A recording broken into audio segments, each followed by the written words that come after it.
Ooh, it is episode number, believe it's episode number 8. We haven't done this in a while, so we're just going to call this the rebirthing of the No Holds Barred podcast. We're recording today on my iPhone, and also for all you dedicated No Holds Barred fans, Alex Lorenzo and I recorded a podcast back in September of the NFL season preview, like what we thought was going to happen and stuff. So now you can kind of watch it and we can critique ourselves and see what happens from there. But anyway, TJ and I are back. It's Saturday, December 8th. We're here. We're just going to call this the rebirthing of the No Holds Barred podcast. Like I said, TJ, it's been like almost 4 months since we last recorded in August when we did the live podcast, which now it's coming back to me. I believe this is episode number 9. Episode 8 is going to be the NFL one. Both will be uploaded before December 15th. So TJ, how the hell are you, man? World traveler. All right, had to get that out of the way first. Just opened up a Coke. It's my first Coke in a while, actually. First Coke in 4 days. Oh, good for you. Good for you. Good for you, man. I think only Griff gets that joke, actually. Yeah, I do. Yeah, I do. Some other people may, but No, it's all on you. Yeah. Sorry, I had to clear my throat. But yeah, it's good to be back. Yeah, like Griff said, it's been we've kind of been just off the radar. Well, not so much him, because he still makes videos. He does his own live stuff on his channel. As you guys know, I don't really do all that stuff. I used to do it, and then I just never went back. So, but actually, I was thinking about maybe coming back with something like that, because I did record quite a lot of stuff from my trip to Los Angeles and then Iceland too. Iceland wasn't so much of a vlog, but I do have enough stuff that I can upload that I would like to have on YouTube probably. So, yeah, maybe I'll just go back on my account and start uploading videos, maybe this time of just traveling stuff, and well, maybe not just traveling, but traveling and whatever I do, my daily stuff basically. Because to be honest, even if I went back to try and make videos, I don't know what I would talk about, because wrestling I haven't been keeping up with, and maybe talk about movies. That's something I could do, and some shows that I've been watching. There's a lot of shows I still need to start watching though. Like for example, what are some good shows like Silicon Valley? I heard it's good, so I want to check that out. So Walking Dead, I don't know how many people even keep up with it anymore, but I stopped at season 5, so stopped after season 5, so season 6 is where I would start again. But yeah, it's good to be back. Maybe I'll just keep it like this, keep a bit of a Brock Lesnar schedule. Nah, I'm just kidding about that. We'll try to do this as much as I can. Actually, maybe we can do one next week too, if we can fit it in before the big day. The big day, that being my 25th birthday, because as most of you know now, if you watch my live stream this past Tuesday, I'm going to be in the great city of Las Vegas, Nevada on December 20th to the 23rd. So look out for that. Look out for all the fun that Is it a great city? goes with that. I've been to it before. I enjoyed it, and I enjoyed the hell out of it. But I enjoyed it to where I was underage, of the bright, ripe age of under 21. I believe I was 19 when I went, but now that I'm going to be 25, I'm legal, I can do whatever I want. I'm looking forward to it. But anyway, like TJ said, we're not going to be doing a Brock Lesnar schedule anymore. We're going to be trying to do this as often as we can, at least a podcast. If we can do 2 a week, that'd be fantastic, but goal right now, I think, is try to get 1 a week, one every couple of weeks At in. least, yeah, once a week. Yeah, once a week, once every couple of weeks. We're going to start doing a little bit more, maybe some more live podcasts like what we did, where we're on here for like an hour and a half. But we got a lot to talk about today because we haven't been here in a while. Like, we could talk about whatever we want, but the main thing I want to talk about is and this is only I know it's 8 months away, but SummerSlam 2019 coming to our home, Toronto, where him and I are going to be headed right after this to the same arena, the Scotiabank Arena, because after we record this, him and I are meeting up with the Slakester, which look out for his channel because he's going to be vlogging it today. I'm not really in the mood for that. He is vlogging today because we're going to UFC 231 down at the Scotiabank Arena. But on Sunday, August 11th, 2019, we got SummerSlam, NXT TakeOver, Raw, SmackDown, not all on August 11th, August 10th, 11th, 12th, and 13th, invading Toronto, and also invading Toronto is SummerSlam Access. And I know you're excited, I'm excited. That, to be honest right now, that's the one thing that's keeping my wrestling level at peak, where I'm like, you know what, SummerSlam's coming here. It's just keeping me excited. Every time I remind myself of it, or seeing songs from this year, which I know not a lot of people were a fan of, but Sweet Sensation by Flo Rida and Burn the House Down by AJR. Yeah. When those theme songs come on, it kind of like kickstarts that, holy shit, SummerSlam. Like, SummerSlam, it's fucking lit, man. Yeah, one thing that I want to one thing I did want to say was like, I mean, I'm not really a big Flo Rida fan, but one thing I will give him is that the WWE knows when it comes to WWE theme songs and hyping up WWE shows with his songs, he's pretty good at it. I for one, I'm happy that they actually do use him for WrestleMania and stuff like that, because if you just look at his theme songs, like I said, My House for WrestleMania 32 was a great one. WrestleMania 33, he had it too, didn't he? He was with Pitbull, I think. Yeah, it was the green. It was My House, Green Light. This year they went back to Kid Rock though. Yeah, which was good for New Orleans. It made sense. But and for a lot of the people too who were saying that, oh, why are they using the same thing as WrestleMania 30? I'm like, look, if it worked for 30, you can use it again for 34. Like a lot of themes are recycled. Look, the theme, and I want people to look at this. Look up the theme from Judgment Day. I think it's 2006. That was CM Punk's theme song when he came into WWE. Just look at that. I know I wasn't really watching it at the time, but I like listen to the two songs and I'm like, shit, this is the same song. Like they're using it, even though you're using it over and over again. And even too, that celebration song it's New Orleans in a nutshell. And even the song, because the song New Orleans was great for Mania, but Celebration kind of like gets you jacked up for Mania. Meanwhile, the song New Orleans is a really more downbeat song, but they just managed to like up tempo it that much more. Like Flo Rida's got those songs, even though you're not the biggest fan of his. They get you in the mood, like My House, for example. That will always resonate with me with Dallas, and Green Light will always like be like, I'll think of Orlando. Like, there's just certain songs, and also too WWE is 28 was and 28 too. Good Feeling by Flo Rida. Which fun fact, they used Good Feeling for Survivor Series 2011 with Rock Cena.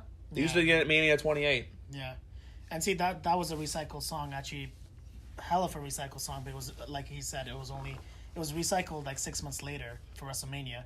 But some songs are worthy of recycling. Some songs are nostalgic. Some songs, it's kind of like WrestleMania with Madison Square Garden. A lot of people wanted to go back to Madison Square Garden for 30 and every 10 years, like they did do it at first, for the nostalgic purposes, right?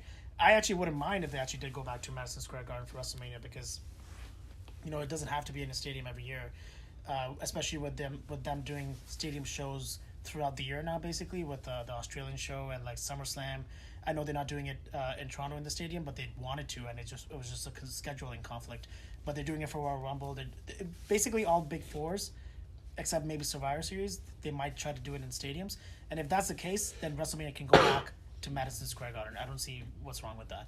And with SummerSlam, I did want to say, like, I haven't been watching wrestling recently. Well, a lot of it is also to do with time. I know that's, most people's reasons for not watching a lot of wrestling nowadays is a timing issue, right? Because you have 3 hours of Raw, 2 hours of SmackDown. I just don't want to come back home from work on Mondays. And, the last few Mondays, that's basically how I felt. Coming back home from work, I don't want to watch Raw from 8 to 11. There's other things I like to do, and not watching porn. I know someone's going to make a joke like that. I ain't going to make that joke. Well, now that I've said it, Ivan Prakash likes to make those jokes, sucking dicks. I'd rather watch a crappy Monday Night Football game than Monday Night Raw. Like, I remember someone's 2 weeks ago, someone actually tweeted out, I think that may have been one of the Wrestling Radar guys. I think it was Nick saying, it was someone tweeted out saying, what's your favorite part of Raw? And his was, when DeAndre Hopkins made that 30-yard catch down the side when Houston was playing Tennessee 2 weeks ago. Like, it even goes back to the point, too. Like, I remember back in the day where I'd watch Raw and then you'd watch, like, the end of Monday Night Football.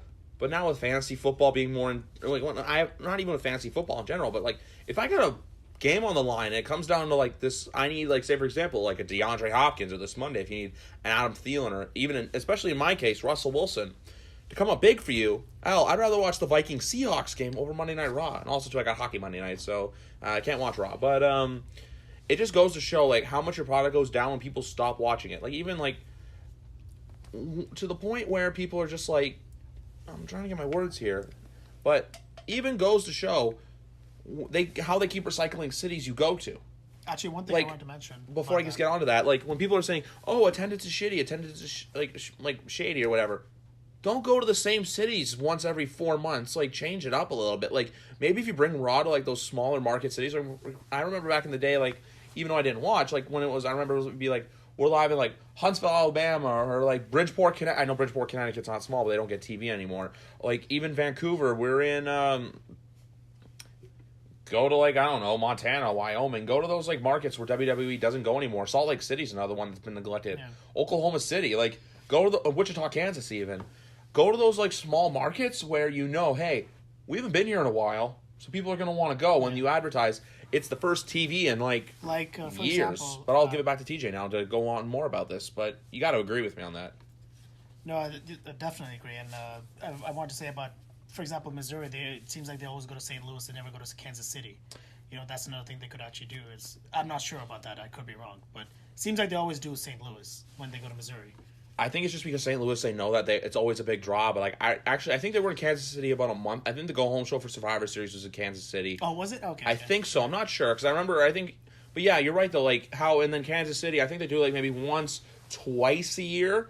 They're in St. Louis. Like St. Louis is just I think that much more of a bit. They always think like the big market picture. Like even to Houston's another market they've really decided to go after lately because they were getting big numbers, but they keep going and going there. Like hell, Houston was where Raw was Monday, and I remember seeing pictures of no one in the crowd, and they're getting Elimination Chamber. It's like why don't you give them a different show or don't announce a show for Houston?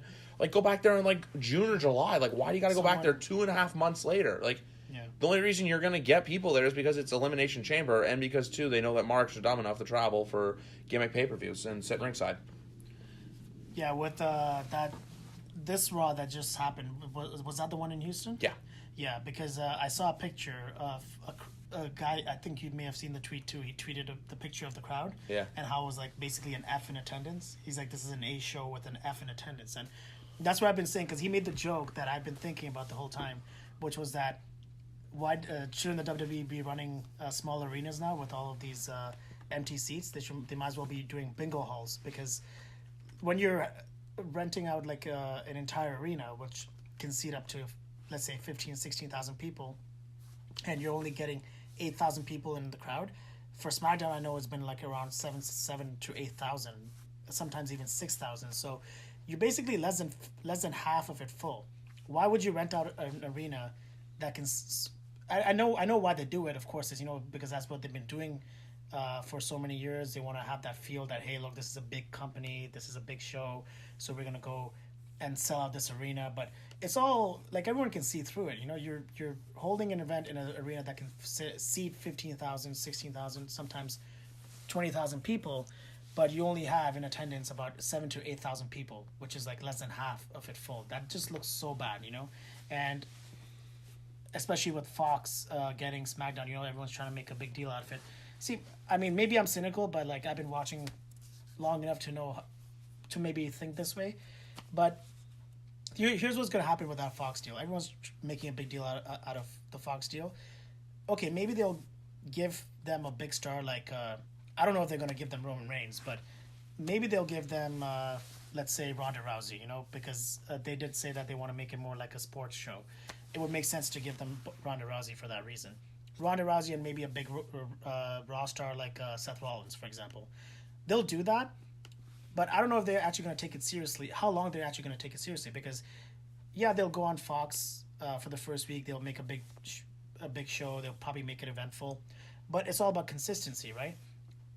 As we know how WWE works, they're going to take it probably seriously for the first month, and then after that, SmackDown's just going to go back to being the B show, right? And that's the reality of it. WWE is not going to make it an A show above Raw or even equal to Raw in any way. It's always going to be a B show, and so, I mean, I hope they take it seriously more than I think they are, but I highly doubt it.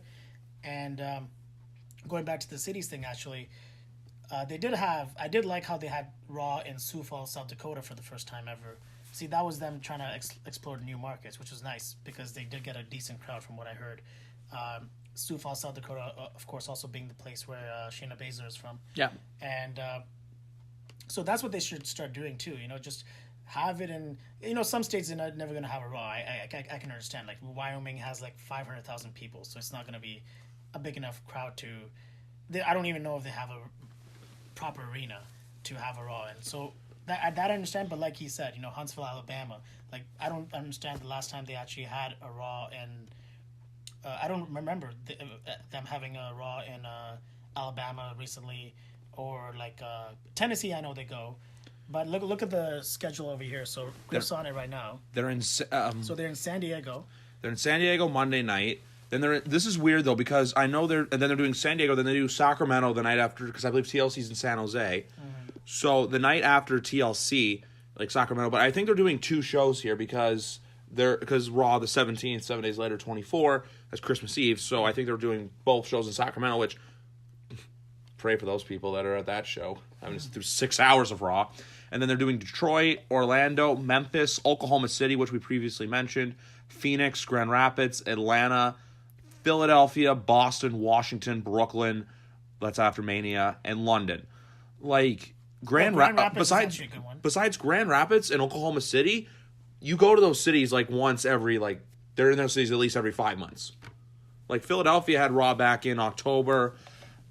It's been a while for Boston, but I know that they had one last summer. Washington had SmackDown 1000. Brooklyn gets SummerSlam every year when that one will sell because of Mania. And also, a thing I wanted to point out to you, too, was the shows in Manchester this year. About a month ago, in November. Those shows had a hard time. I don't even think those shows sold out. Yeah. When you're not selling out in Europe, you got a fucking problem. Because like Yeah. Europe always will come out in droves. I think the house shows didn't have any issues, but when your TV shows are not selling out when you're overseas, where you go once a year, it's pretty bad. But even so, like the fact that I'm happy for Grand Rapids getting TV, Phoenix. I wonder where Raw is on the 18th right here because I think TLC is on the not TLC. That's on coming up next Sunday, but Elimination Chamber I think is on the 17th. Yeah. I just want to check out SmackDown cities quickly if we have a second. But I have a good a good segue after this. I have a good segue for it. Ooh, stay tuned, folks. TJ's got a segue. So let's see. We got Las Vegas, Fresno, Pittsburgh, Jacksonville, Birmingham, Wichita, Birmingham, Phoenix, Toledo, Charlotte, Brooklyn, London. Like SmackDown still, like I actually think I think SmackDown should be the one to go into the smaller cities because they always get the smaller crowds. Like remember I just wanted to run down those quickly. But remember when we were in Toronto, like how Raw was almost sold out and then SmackDown there was like hardly anyone there? They only used one gate at Scotiabank Arena to let people in. That's how many tickets were sold. Yeah. That's just something I wanted to point out. That's just awful business for WWE to be involved in. That's just like an awful circumstance of everything. But we'll go into your segue, and then I think we should move on. Maybe look at tonight's fight, see what's going on there, and then talk about our plans for the future. Yep. Well, it was a bit of a segue just into the general excitement of wrestling. So actually, coming off of this, the whole schedule of WWE and how they barely sell out any more arenas. Like it was a regular thing back in the day when they would actually sell out every week, and I miss those days. But it's not just the fact that they're not going back to the same cities all the time, but it's just a general lack of excitement for WWE. I shouldn't say wrestling, but WWE especially has a general lack of excitement now, and this we can use to segue into, for example, NXT now. They moved NXT to Friday night. I don't know if you know that, Griff. For Mania weekend? Yeah. I believe that has to do. Do you think they're worried about going up against the ROH New Japan show at the Garden? I would say it's definitely they're gonna make some excuse, but I think it's I'm not like a huge ROH mark or anything. I'm just saying like I think, but I have to be objective about it. Like the WWE, they'll make their excuse of why they're doing it, but I think this is a great sign for ROH and New Japan and just the indies in general that, you know, the WWE is actually threatened because you think about it this way too, the logistics of that. The reason they would do NXT on Saturday is because once they do Hall of Fame on Friday, then they can set up NXT on Saturday. They can have the ring configuration done, and then they can do this show on. They can leave the show for Monday. Yeah, exactly. Right? So But now what they're gonna have to do is they're gonna have NXT on Friday, set up the ring configuration and everything for that, and the arena for the show itself. They're gonna have to undo that, set up for the Hall of Fame, and then they're gonna have to redo the ring configuration for Monday and Tuesday. So I think like they wouldn't put themselves through that trouble if it was for some other reason other than the fact that they're actually afraid of going up against the Saturday night show because the WWE, like Griff said earlier, WrestleMania weekend NXT takeovers are really the only takeovers that actually sell out from what I've seen. I think the Brooklyn ones during SummerSlam and the as well. Brooklyn ones usually too. Like you were at War Games. Was War Games a sellout? War Games actually sold more than Raw. I know that. War Games was more of a sellout than Raw was for Survivor Series. but I don't know if it was actually a full sellout. But it was a pretty good crowd. When Hassan and I walked in there, we did notice, we were like, damn, the house is full for NXT. And you know, rightfully so, because that show, of course, was a phenomenal show.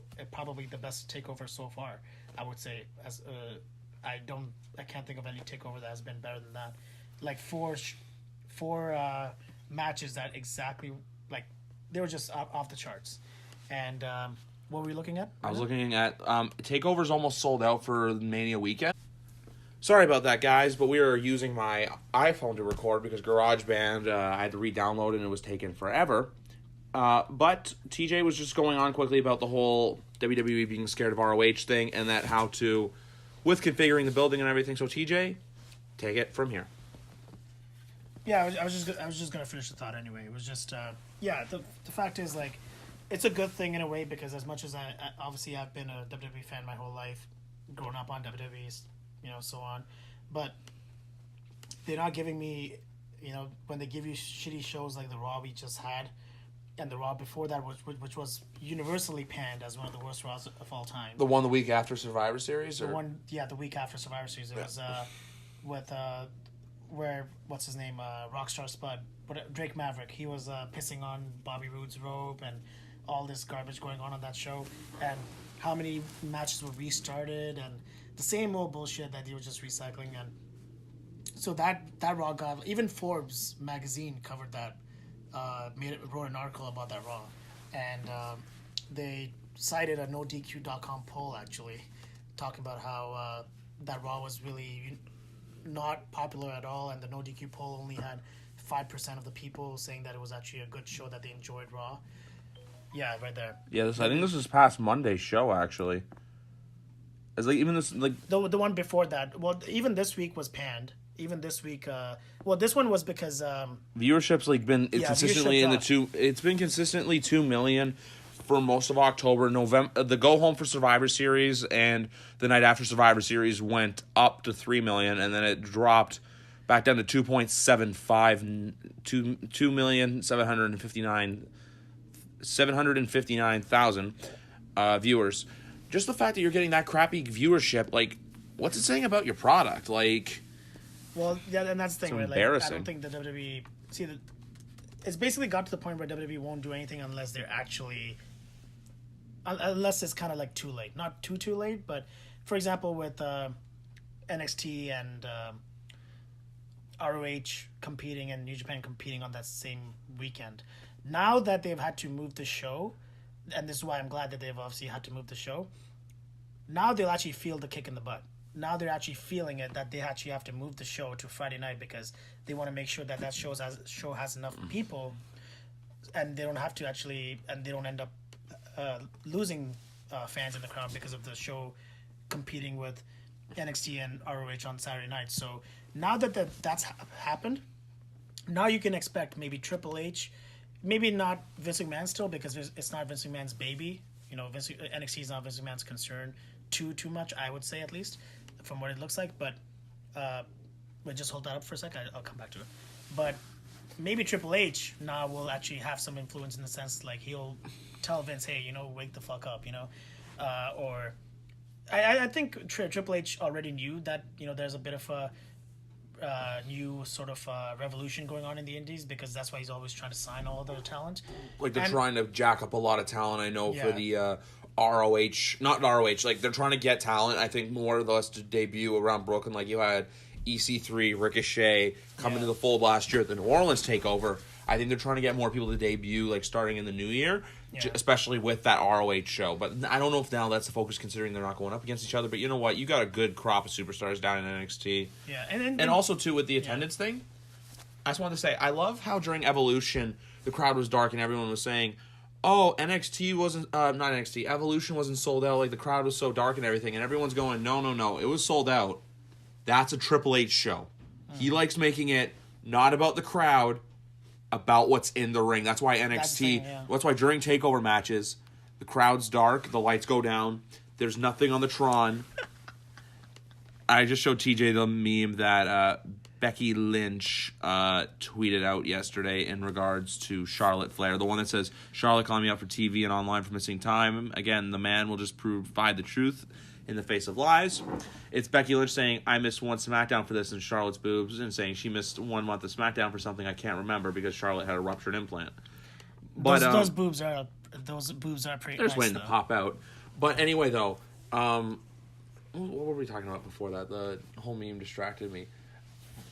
But yeah, like with NXT, I don't want them to be. Don't get a boner. Jesus He already got a Christ. boner. It's too late. No comment. But I would say like I've said in previous podcasts before, if by any chance anyone's listening that's a wrestler, do not sign with the WWE. They have enough talent that they don't even know what to do with. And like why Lars unless- Sullivan's getting called up before like Velveteen Dream. yeah, well, I mean, yeah, Lars Sullivan, I feel like is getting called up too soon, and they're not. Again, just like they have so much talent, and this is the product we have today. There's no excuse, but also they have too much talent in the way, right? I would say like no matter how good your product is, you should never sign so much talent that you don't even know what to do with unless you have a plan for them, right? So in 2019, I know they're really trying to like jack away a lot of the talents from the indies. Hopefully they don't. Hopefully none of them sign with them, and they keep to their own schedules. They wrestle for ROH. The ROH talent should stay in ROH, then and New Japan talent should stay in New Japan. And if anything, maybe some WWE talent can go back to ROH and New Japan, because the last thing we need is WWE getting more talent from them, because that's just gonna stall whatever momentum that the indies have right now. So that's all I have to say. Hopefully no one new goes to NXT, but we know what's going to happen. Hopefully, and this is an idea I had too, and apparently it is a thing, that one thing I was thinking about is Triple H, especially, maybe just for his own sake too, because he's seen what Vince does with the talent that he sort of cultivates in NXT. He should start having just NXT exclusive contracts for some talents. Maybe start. I know it's an indie show. I mean, I know it's not indie. I know it's a developmental show, still the developmental brand or whatnot. But I would say just have some people just go there just for NXT. I know Samoa Joe was supposed to be that until he got called up to the main roster. So maybe that would actually be a way to curb Vince ruining people, and at the same time, we still get some wrestlers at least wrestling, some indie wrestlers at least wrestling somewhat in a WWE crowd, in a WWE environment. So. Oh, well, that's enough WWE. Today's going to be a really short podcast, unfortunately, because like I said earlier, TJ, we have to go somewhere. We have to go to UFC 231 live at the Scotiabank Arena. We want to get there for when the prelims start. Not the first prelims that start at 6, the Fight Pass ones, but like the ones that start at TV at 8 o'clock. So if we're in the building by 7:38, that's what I'm good with. But anyway, quick just UFC predictions. And also, too, before we get to UFC predictions, I just wanted to talk about 2018. We want to do a year wrap-up and review in regards to... Actually, we'll do an NFL one. Maybe we'll do I may do another NFL one with Alex, because like I said, this one and the NFL episode are going to drop soon. He's running to go answer his phone. It's just... No, not my phone. I'm just grabbing. He is grabbing his phone, though. But anyway... Oh, yeah, 4:20. So, yeah, we really got to go, because also I'm just probably going to hop in the shower quickly. Maybe with TJ, maybe without. You'll have to find out later on the next podcast. But anyway, we got a lot coming up. We're going to do a 2018 year in review before 2018's over. Maybe a look forward to 2019. What we want to see... what we want to see happen, where we want to go, what our plans are for 2019. But anyway, we're probably going to try to do more podcasts, like we say, more live Q&A stuff. Just keep paying attention to the channel, the main Mark Murph channel. You know where it is. You know where it's at. You know where to keep it locked. I've actually started my podcast, started it up again. This felt really good to do. It's nice and short, but longer going forward. We're going to have more time to record, so we're going to try to hit at least an hour on each podcast. But anyway, quickly with the UFC tonight, we're just going to do the co-main event and the main event quickly. First match, Valentina Shevchenko versus Joanna Jędrzejczyk. TJ, who you got winning and why? I mean, I'll just go with Joanna Jędrzejczyk, because I've seen her fight more, and I just generally do like her. It is a little bit hard though because I do like Valentina Shevchenko. Is that how you say Shevchenko? Yeah. Because I know sometimes you can. It's a little bit. Oh, she's a Kyrgyzstani and Peruvian. Okay, that's quite a interesting mix. Yeah. Yeah, so I do like her as well. I'm just gonna go with Joanna Jacek though because, like I said, I've known her longer and I like her better. So that's gonna be my. But who's the odds-on favorite? I actually don't. I don't know who the favorite is either, but like yourself, I'm gonna go with Jacek too, just for the sole reasoning of like I know her more. I know she's a well-rounded fighter. She had her downfall. She had the two bad fights against Rose. Ironically, one was at the Garden, one was at Barclays, both in New York. But then she had the fight with, I believe, Tecia Torres. I don't know if I'm said that right or wrong. But she had the fight in July where she won. She proved herself to be a title contender. And also, fun fact too, she is now, I believe, either tied or broken. And I think she's now beaten Ronda's record of most UFC women's title fights.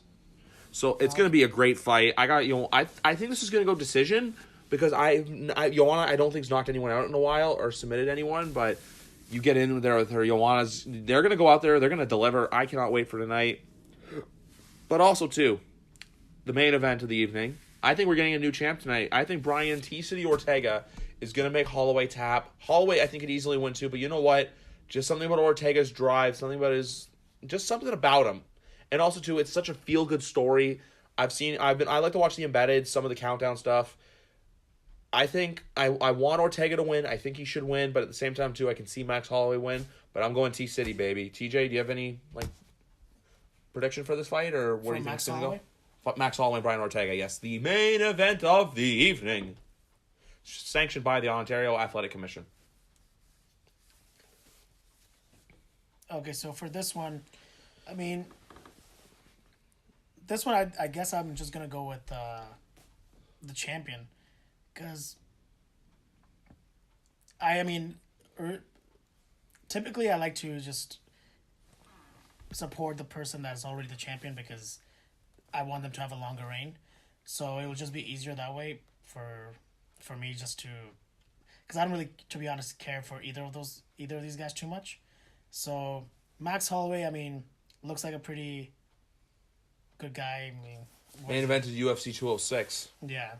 Which, were we at yeah, that one? We were. Oh, yeah, we were, yeah. See, that shows you how good my memory is. But, yeah, I'm just going to go with the champion.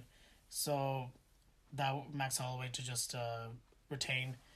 If Brian Ortega wins, doesn't really matter that it is either way. It would be cool to see a new champion in a way, though. So, and about for the other part, I see the preliminary card over here. Well, they have quite a lot of fights on that one. Yeah, I think it's 4 or 5 on the preliminary card. There's 4 on the preliminary, and then early one has another 4, which is the Fight Pass. Yeah. The Fight Pass one's I don't really know anyone, so it's The Fight Pass one may have some Canadians, I'm not sure. The Fight Pass one, I think, does. The preliminary card for sure does, and there's one Canadian fighting on the main card. No, the guy he's facing. Which one is the Canadian? I'm trying to look over here. The second fight of the night, not the second fight on the main card. Hakeem, he's from Calgary. Oh yeah, Hakeem. Not the African Dream. Dawood. Oh, okay. Even though it's Hakeem, I thought the guy he's facing is Canadian. No. You'd be confused by it. I thought it was too, but I clicked on his Wikipedia page and it took that he was from Boston. So I'm it's definitely not him. Gloucester. Yeah. How do you say Gloucester? Gloucester, yeah. Massachusetts. And then the other guy's from Calgary. Yeah. So. Thiago Santos, okay, I know about him. Yeah. That should be a good one. Thiago Santos versus Jimmy Manuwa. That should be a good fight, too. And also Gunnar Nelson versus Alex Oliveira should be good. I just wanted to get quick predictions from the first 2 fights. Not the first 2, the last 2 fights that are happening. The 2 title fights. Yeah. People are calling this potential to have not card of the year, but just the overall, it could be the best UFC event of the year. Yeah. Gunnar Nelson, okay, I've seen him. Gunnar Nelson, he's I think, from Iceland, yeah. He's from Iceland. He's also a training partner of, I think he's either a training partner of or he's trained with McGregor before. Is he? Okay. Yeah. I'm just going to go with Gunnar Nelson to win that one because he's Icelandic. Same. So, yeah, I'm just going to go by the country. And then It's all good. yeah, Thiago Santos. I hope he wins because I do know of him. Yeah, I think so. I'm gonna go for Thiago Santos in that fight as well, and then I'm gonna go for Akeem just because Canadian. Yeah, Hakeem. I'll go for him, and Yeah. then yeah, Jimmy Manua. I see him. Yeah, He's Jimmy- 38 years old. Yeah, Jimmy Manuwa has been around for a while. Yeah. But it'll be a fun night of fights. It'll be fun, exciting. We got to wrap this up, but if you listen this long, thank you very much, guys. And yeah, look forward to more. No holds barred. Good night, everybody.